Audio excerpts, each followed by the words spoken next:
Fisayo. Hi, Teju. Super excited to have you here at Bridging the Gap. We're going to just chat for some time here at Lives Interior, where we talk about fashion and business, the business of fashion as well. So I'm going to straight shoot and ask you some really direct questions. Please feel free to spill as much as possible. Thank you for having me. It's so beautiful here. Awesome. So obviously I'm a fashion enthusiast, and so I know who Fisayo is. But yes, I have to ask you this obvious question. For people that don't necessarily know who you are, can you please tell us who Fisayo Longe is? She's just a girl.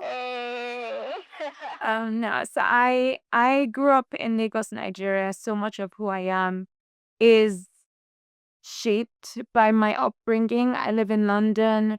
I am the founder of Kai Collective, a women's wear fashion brand intentionally crafted to make women feel their most confident. Like our whole thing is confidence and self-actualization through fashion. Um, who am I? I love my friends. I love food. I love my boyfriend, Tony, and I love to travel. Yeah, in a nutshell. That's awesome. I'm gonna take us back a bit, just to ask a few questions because I know I personally know a bit about your story in terms of um, you growing up in Nigeria and then you studying and your various the hurdles that you went through. But then the obvious path, you didn't necessarily study fashion, but you're killing it in the fashion game. So clearly, you know a thing or two about fashion. So curious minds want to know why didn't you study fashion? I was never going to study fashion at uni, and even if I was going to go back to uni today, I don't think I would study fashion. I was originally going to study law. Then I decided to study law and anthropology. Long story short, I didn't get the grades I needed for my law offer at Warwick. I did end up getting an offer from LSE to do law and anthropology, but then I didn't go because I had an offer from KPMG to work there full time and go to uni in the summers, and that was to do accounting. So that's what I did. I was an auditor at KPMG for nearly 3 years. Oh, wow. And then after that, I was very uninspired by the job. The company was great, but I just found it mind-numbingly boring. So I left KPMG. I went back to Durham to finish my degree. Then I got kicked out of Durham. That was around the same time that I started Kai. And I just had a bit of an inferiority complex about not having a degree. And I was already interested in anthropology from when I was going to go to LSE to do law and anthropology. I decided to drop the law because law is quite a difficult degree and just do anthropology because I knew it would be easier and less time consuming and it would give me time to run my business while studying. It was the best decision I made. Anthropology was such an amazing degree. It taught me so much about people, about life, about the way we think, the way we live, the way we've developed as human beings. So it was a really good decision. I can even see how anthropology has helped in terms of how you think about your clients, like your customers. Like clearly you had that experience that's somehow, yeah, I can see the lines. Essentially. Okay, so that's awesome. It also says a lot about determination because at the end of the day, like, you know what? Let's get this thing out of the way. So that's awesome. So you talk about how you literally were doing business on one end and then you were pursuing your degree on the other. What was that like? Is that something you'd advise someone to do? I think yes. I It was very difficult at when my business picked up. When I started Kai, I actually flopped. So in the beginning, it was not that difficult to balance both because it wasn't like people were placing loads of orders and I had so much work to do. I was not busy. I was praying to be busy. So it wasn't that difficult. Towards the end of my degree was when Kai blew up in 2020 and then it got difficult. But that was also the COVID year. And so I didn't have to go into uni for classes. All our classes were online, so it was manageable. I definitely believe in having something to fall back on. I am not into being a struggling artist at all. So when it comes to like pursuing my passion, I'm very much about doing something that I know, like getting a degree, because I know that that will help me make money, even if fashion didn't work out while pursuing fashion. That is not to say that a degree is necessary in life. I know so many successful people who do not have a degree, but for me, I wanted that insurance. Yeah, absolutely. It's safe. It makes sense. And I guess most people just do whatever makes you feel secure, right? So that's awesome. So you talk about how old was Kai initially before you picked off? So I know you 2020 was like boom. Yeah. But prior to that, like how many years? 4 years. So started in 2016, and then things grew very quickly in 2020. Okay. So what would you say your learnings were from the first 4 years? If there was anything that you could do differently, what would you say, what would you do differently? Okay, firstly, I would have thought about a USP for my business. If I was to start a fashion brand today, well, any brand today, I would not start a brand that was not special. The market is so saturated. I would ensure that there was something very distinctive and very special about my brand, such that when you see it, you don't think of anything else. It's like, this is this brand, and it stays in your mind. The second thing I would have done is validate my idea. I was just making clothes that I wanted to wear, and I don't think that that was enough. I don't think that there were enough people that were trying to buy those clothes just because I wanted them in my closet. So now, before I make something, I would ask, sometimes on my Instagram, but sometimes even just my friends, people that I think are stylish. I always, always, always ask for opinions, or post something on my stories and see what people think about it. Like, for example, the dress that you're wearing, I wore it a few months ago in Mexico in March, just to kind of test the waters and see what people were thinking. I posted it. The comments were lit. I was like, okay, straight to production. Do you know what I mean? So that as well.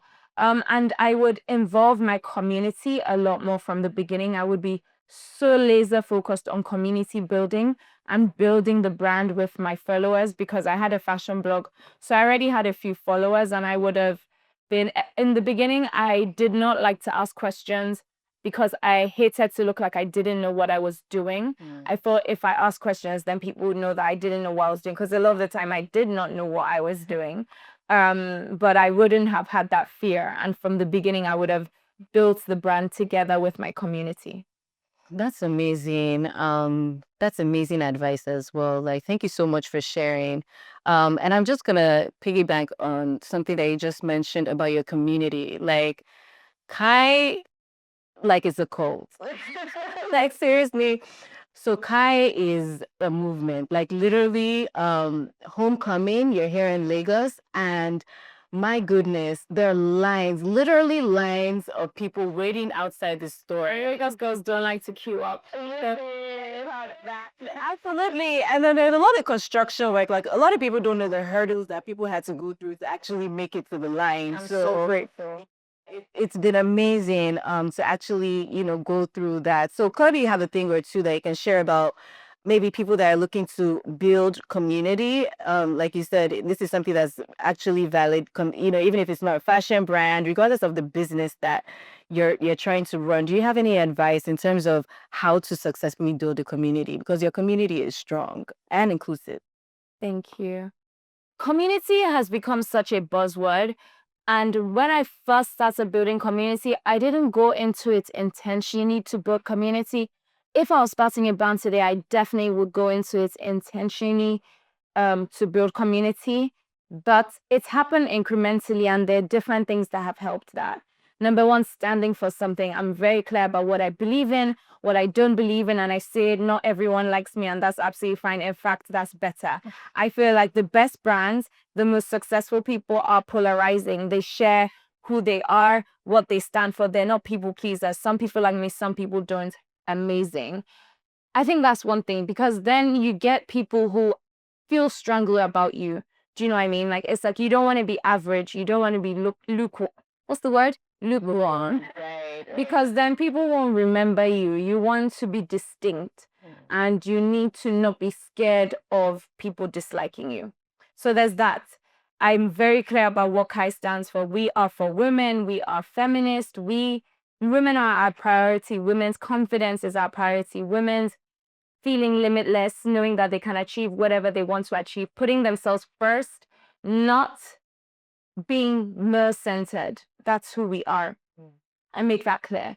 And then on top of making it clear who we are representative of the community that has embraced us and where I come from. So a lot of brands, because in the fashion industry is very much clout based, and you're close to be on the cool people in fashion week and all of that. I am very clear on the fact that that is not what builds a brand.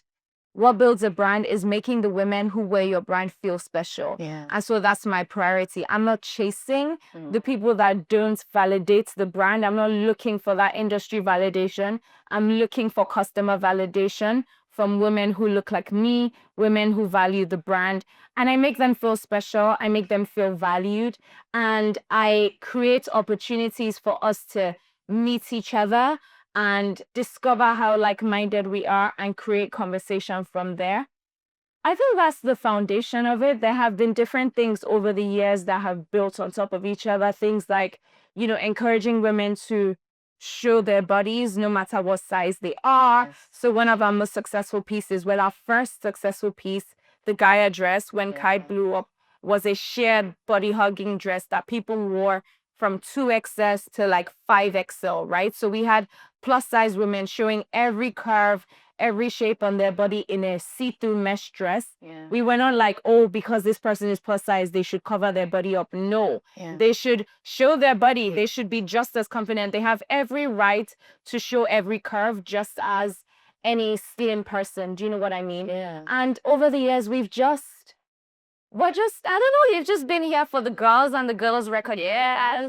And it's become an exciting thing to be a Kai girl. And when Kai girls like see each other with our totes, like on the London Underground, the tote that comes with your order, it's like, okay, we'll recognize you. Do you know what I mean? So it's different things layered on top of each other. But I would say the foundation is a fearlessness and a willingness and determination to embrace who we really are. Yeah, that's awesome. I say this like Kai is everything. And I'm not just saying this because you're here, but in terms of the other day, I was having a conversation with someone about, homecoming and my experience. And so I was talking about Kai as a brand. Your campaigns are so very intentional. And so you see ladies with curvy shape, you see pear-shaped ladies, you see ladies that have different body types, different skin tones, and most importantly, the short girls. Yeah, so I was like, you know what? I really, really love this about Kai. There's a lot of intentionality about it. So with that being said, can you kind of walk us through the creative aspect of the business? Because the colors that you use work for all skin tones. The length, the texture of the fabrics, there clearly is a lot that goes into the process of it. And that's probably why Kai sells out, because you've put so many things into consideration. So for someone that's starting a business today that's trying to figure out the right creative way to think about it, even though obviously it will vary from person to person, can you just shed some light on that area of your business? Yeah. Oh, that's a very difficult question because I think we try a lot of things. I think you see a lot of things that work now. And I think because we've become more popular and more successful, people embrace us more. So whereas maybe a dress like the dress you're wearing in the beginning, maybe it wouldn't have been embraced by so many people. Do you know what I mean? Now they do. So now people are like, oh, I can wear a dress that's green and yellow and red and it looks good on me. But maybe when we started the brand, people wouldn't have done that. Yeah. So I think being intentional about trying many different things, not being afraid of color has been very important. And being experimental. Some things will work, some things will not work. I would say as a bootstrapped creative business, just be careful not to put so much money into something that might not work. So be conservative in terms of like the quantities you're creating, test your ideas, speak to people, test the waters, and when you find something that works, like then lean into it fully. Do a lot of research, consume a lot of different media, get inspiration out of your immediate industry. So the fact that we're a fashion business does not only mean that we're inspired by fashion businesses, we're inspired by architecture, we're inspired by paintings we see all over the place, we're inspired by authors. Do you get what I mean? So get inspiration from many different sources. That's awesome. Thank you. Just out of curiosity, where did the name Kai come from? Kai is a word that means many different things in many different languages. I've forgotten which specific language. I know in Hawaiian, it's like sea, ocean, water. In some language, it means unbreakable. In another language, it means lovable. It means keeper of the keys. So I loved how it had all these different meanings. And obviously, as a Nigerian, when it comes to like favorite expression, hi, wiki, I think it's up there Hausa word. Or is it Hausa or Pidgin? Whatever. That just means, this means like, wow. And that could be negative, it could be positive. And I just loved all the different meanings. And I liked how the words sounded. Yeah, beautiful. That's awesome. Thank you. Okay, so in terms of I guess we can move on to like the influencing aspect of it. You're an OG in the influencing industry. You've been around since 2012. What was that like? 20, I mean, there's so many influencers today. It's like you said, it's a saturated industry. However, what was life like in 2012 when you wanted to start blogging? Like what was that like? Did you ever envision having a fashion line? Did you ever tie it together? Was that the reason why you started it? Yeah, no, when I started for fun. I was a Tumblr babe and I really, really loved fashion bloggers, the OGs like Song of Style, Brian Boy, the Blonde Salad. And I was going traveling during my gap year. I wanted a website where my family could keep up with me because I was away for over a month in Southeast Asia. I wanted to document my travels. I wanted to document my outfits. I was not thinking about making money from it. I was not thinking about a fashion brand. I was just having fun sharing and creating content. And back then, we didn't know that we could create like these entire careers from content creation. If I knew, I probably would have taken it even more seriously than I did. But really, I was just having fun. That's awesome. So, with that being said, do you have any like tips for people that are looking to go into that industry today because of how saturated it is? Do you have any tips that you'd like to share? Yeah, in the past, I used to just don't think about money and just, enjoy it. I don't really believe that anymore because I think just because of how saturated it is, if you know you want to be a content creator, I think you need to go into it being super intentional about building your audience. And I think that you have to have something really special about you. So in the beginning, I used to say, you don't need a niche, you just need to be interesting. Now I actually do think you need a niche, like you need to be known for something. Like the way Nara Smith is known for her cooking videos, Wisdom is known for his fashion videos. Like when you think of them, you think of something. And I think that that is the greatest challenge for any content creator now, being known for something distinct or having a distinctive style, whether that is personal style or editing style, you need to be different. Absolutely. That's very well said. So, in terms of pursuing today, just be intentional about what your niche is. Absolutely. Okay, awesome. So, first of all, thank you for coming home. Sunny, you don't need to. No, it was all we needed. It was like the fashion moment we didn't know we needed. And so with that being said, do you plan on touring? What are the plans for the future of Kai? Yeah, we need to go everywhere. Everywhere there's a Kai girl, we want to go there. This year we will do, so we've done Lagos, we will do Houston, and we will do one other US city. I'm not quite sure which one. We're going to have our first brand trip, most likely in Mexico. And every year, I just want us to go to a new parts of the world and continue to connect with Kai girls in different parts of the world. I want to take Kai to every part of the world. I believe that what we do and what we share with women is very special and very necessary. And I just want to keep sharing it. Yeah. Yay, Kai girls. Okay, so 2020 is when I know you were balancing between Kai and school. Yes. So did you actually have a team at that point, or was it just you? At what point did you start building? Right before COVID, I had one assistant who I'm not even sure was full-time. She's one of my closest friends now, Zama, but I can't remember if whether she was full-time, but it was just both of us sending out orders, creating content. Yeah, it wasn't very busy. And then COVID happened and everything just got out of control. Yeah. Zelma and I stopped working together. My sister lived with me during COVID, so it was my sister and I doing everything. We had our clothes in a storage facility near my house, but then we went, got all the clothes, put them in my spare room, and we would do everything from my flat, so ship all the orders. So during lockdown, we were able to keep sending out orders. As soon as lockdown was lifted in the UK the first time, I hired like my first official team member. Like a month after that, hired my second official team member. And then since then, the team has just grown incrementally.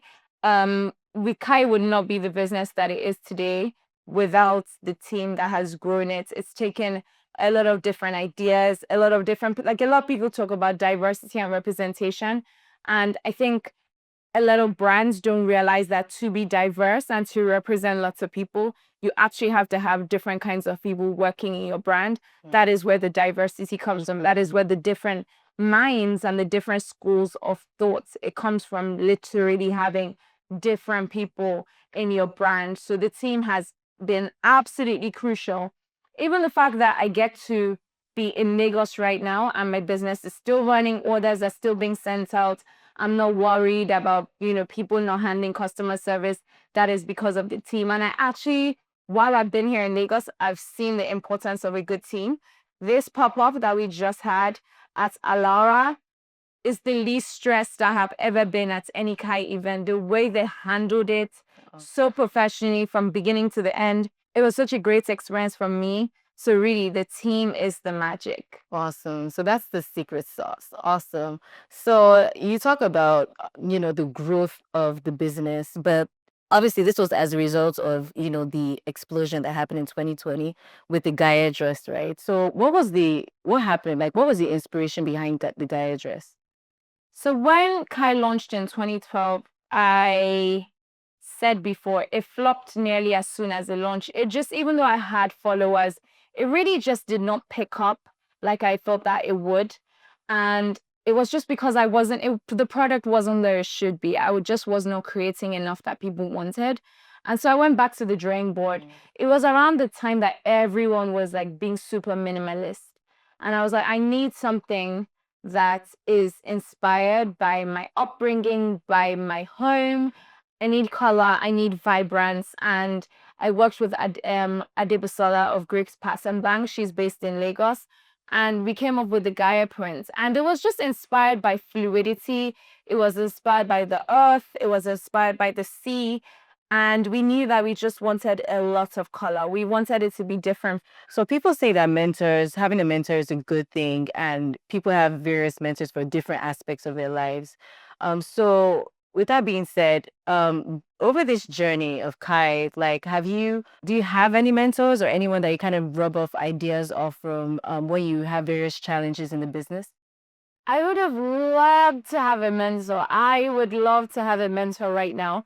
But the truth is, a lot of people that I would want to mentor me are too busy to mentor me. That is why I admire them so much. They're busy in their own world, doing their own thing. So one thing I make sure that I do is listen to every single podcast by every single person I admire. Some of my favorite podcasts are How I Built This with Guy Raz, Diary of a CEO with Stephen Bartlett, Working Hard, Hardly Working with Grace Beverly.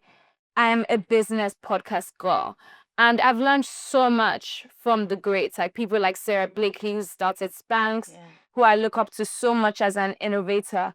I followed so much of her journey just through podcasts. So you'll be surprised by how much you can learn. She's my mentor, and she has no idea who I am. So how much you can learn from strangers. But I've also been very blessed because there are questions that I have that sometimes cannot be answered with a podcast, right? It's like a problem that I have now that I need to ask a peer, like, we want to switch over to third-party fulfillment. What do you think about this fulfillment company? What are the potential fulfillment challenges, things like that, that are not covered on any of my favorite podcasts. So I have different peers in the industry, like Theoria Lanier. She has a brand called Virgo's Lounge, and a new brand called Heath. Like, she's one of the OGs in this. Like, she's Nigerian as well. She has been so helpful to me on this journey. People like Anifa, the founder of Hanifa, they're peers, but they've been so kind to share their knowledge with me. So in terms of so I have to take it back to Gaia, because there's a lot of controversy around it. At some point, some brands started copying your designs, and so that was clearly a painful aspect of the business. And at some point, you actually made the bold decision to take legal action. And so my question here is, for people that are in the fashion industry that are looking for advice in terms of taking legal pursuit, do you have any advice for them? Would you advise them to pursue? And if they do pursue, how should they go about it? Or how would you recommend? That is a very difficult question, because yes, I was very upset, and I still get upset when bigger brands, other brands copy our ideas. But I am not sure that I would handle it today how I handled it then. So we got design protection, which meant that our design was essentially trademarked. And so we took legal action against quite a few brands. People only know about probably one, but there were many that I did behind the scenes, and we settled with behind the scenes. And I don't regret it per se. I just don't think that it was very smart. I think that as a small brand, we had and still have very limited resources. And so I think that our resources are best spent coming up with new ideas, finding our new Gaia, instead of trying to pursue legal action against people who can afford way better layers than we can. Like, a lot of the time with legal action, it's just a case of who has deeper pockets. And when you're dealing with industry giants, it's just, if your brand is, a small bootstrap brand, it's just not going to be you that has the deepest pockets. So I'm glad we did it, because it was a learning experience, and I think it was empowering, and it showed other brands that you can stand up for yourself.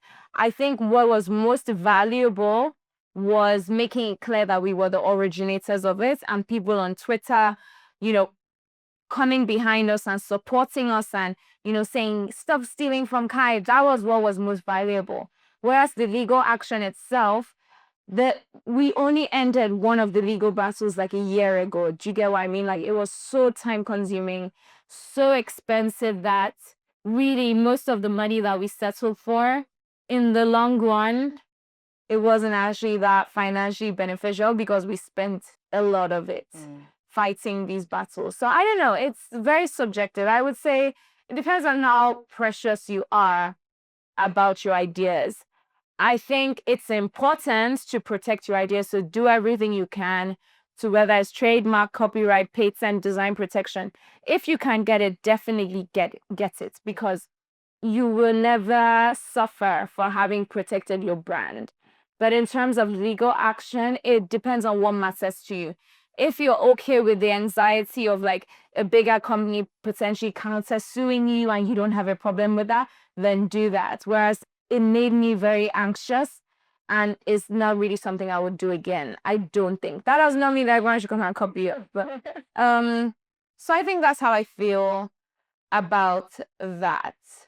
Also, the fashion industry is very cyclical, and sometimes we make something, and a few days later I will see the same thing. But something that we made, like, I think in 2023, and like a couple days later I saw it come down the runway, like the Ferragamo runway. And if it wasn't 2 days apart, I would have said, oh my God, Ferragamo copied us. So at the end of the day, there's something called collective consciousness, where, because we're all consuming the same media, we start to think very similarly. And so sometimes people haven't even copied you. It just, you came up with the same idea around the same time. So now I focus my energy on our next big idea. Right. Awesome. Thank you. That's very well said. Fisayo, this has been amazing. We've talked about the business of fashion. We talked about the creative aspect of fashion. We talked about the Kai community. And we've also walked through the various challenges and highs that Kai has experienced. I would say without a doubt, like everyone has a better understanding of who Fisayo Longe is. And here at Bridging the Gap, we wish you nothing but success in the future. Thank you for your time. Thank you for having me, Teju. I loved speaking to you. I loved all the questions you asked me, and it was such a pleasure. I wish you all the best with Bridging the Gap, and I hope you interview every single person you want to interview. Awesome. Thank you, Fisayo. Looking forward to working with you in the future. Of course.